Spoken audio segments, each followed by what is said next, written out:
Glider. Now, ma'am, ito po ay isang maliit na marsupials na lumalaki from 4 to 6 inches. And their tail is making half of its body. Okay, ma'am, sila po ay native ng Tasmania, Indonesia, at Papua New Guinea. Now, guys, kids, nagawa nilang kanilang pangalan na sugar glider kasi po, kumakain po siya ng mga matatamis na prutas.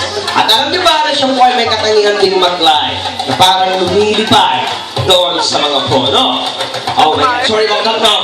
Okay, at dahil sila po ay maliliit, pwede po natin siya gawing pocket pets. So, ladies and gentlemen, talagkan natin sa mga po sa kanya. Okay, sugar glider. Ma'am, may lakabo tayo. Pwede kang magbukas ng kamay. Ano yung glide na yan? Yun! Okay, be careful. Okay, actually, first timer lang po yung hunter natin na yan. Si Brother Nolan. So, nakita nyo naman, ganun lang kaliit at ganun lang kasimple. As simple as that. Come on, hold it.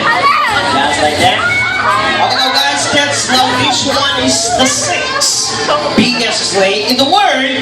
And they can reach like from 30 to 33 feet long. And they weigh up to 500 up to 1,000 pounds. So, ma'am, kawalan mo yung buntot pagka kung saan pa pumunta eh.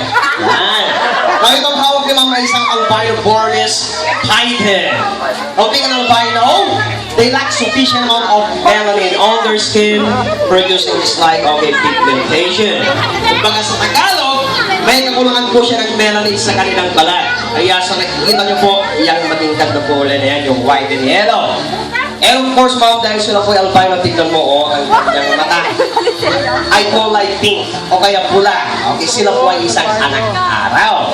At ma'am, dahil kagatin ka nga, di ka mamamatay kasi po, hindi po siya makamanda. Okay, so ladies and gentlemen, at mo, kaya nilalapit niya yung ulo niya, bigyan daw siya ng napaka-sweet na halik. Ayaw mo, sige ako na lang. Tignan mo, oh. Okay, so ladies and gentlemen, lakukan na yung lumalaki na po yung mga ilalabas natin sa on display. Again, okay, babae ulit yung kukunin ko. Kasi itong susunod pang babae, paborito siya ng mga artista na nagpunta dito last week. Si Isabel Odyssey. This is Bindi, our Palawan bird cat. Understand straight. Tingin tayo doon sa camera mo. Also known as a Binturong. Now siya po ay lumalaki from massive 6 feet long from head to tail. Hindi po sila oso o kaya birds. Yun lang, kapag siya po ay nasa baba, they can perfectly stand up just like this. Yan. Ginagamit po nila, yung dalawang paa po nila. And much more apart from the monkeys, sila lang po ang animals gumagamit ng buntot. Katulad ng ganyan, parang sinasakal na si ma'am. Ginagamit po nila parang panglimang paa po nila. At ma'am, dahil sila po ay pamilya ng mga musang o alangin, magkasing amoy po sila na. Kaya natin siya amoyin.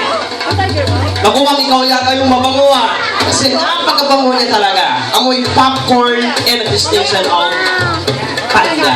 So ladies and gentlemen, palagpahan natin sa mga represent sa kanya Palawan bird. Thank you very much. Checker, haway ka dito.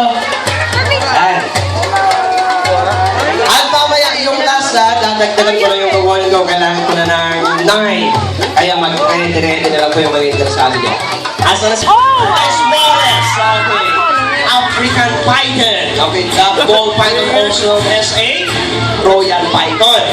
Habang nagkuha nilang kanilang pangalan na ball python kasi po, kapag sila po ay nag-threaten, okay, may darating na kaaway, okay, may ability po silang mag-roll na parang pula.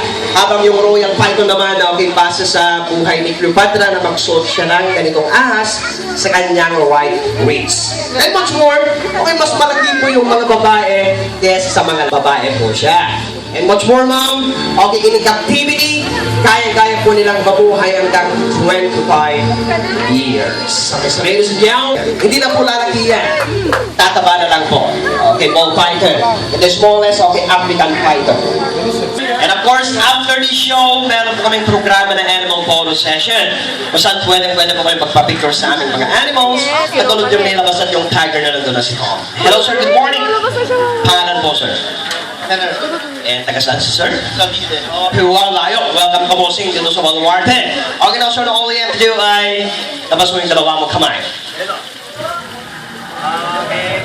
this time, yung right shoulder sa mataas kesa sa left. Allah. Oh my God. Okay, wag mo siyang bibitawan, sir, ha? Okay, moving on. Retail. Ay! Wow! Ang iguana. Meron po tayong dalawang uri ng iguana sa buong mundo. Okay, the first one is the Galapagos marine iguana, also known as a swimming or diving lizard.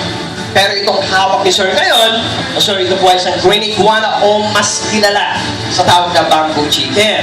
Sila po ay native ng Paraguay, Mexico, and Central America. Now, apart from being a collectible food source, alam niyo ba guys, kids, sir, ang iguana daw po ay pwede rin makain. Masarap po ito, lalo na yung lotong. Adobo! Oh, ang galing naman okay, adobo! O kaya, iguana reta. Yun lang din sa Pilipinas, sir, ang meron sa atin ay bayawak. O kaya sa mga katulad kong Ilocano dyan, tinatawag natin sila. Ay, di pwede. Yes! And much more, they say that iguanas are much like camels, but instead of humps, meron po siyang julap. Yan, sir, yung julap nyo. Nag-store siya ng mga fat. Sir, gusto mo? Yes! Moment ko na yan. Yung protective glove. Hala! Alam ko yan! Ang protection point para hindi tatapos yung bandilaw ng hangin niya. You know, just kidding. And then, so raise your right hand just like this. And steady lang, ha?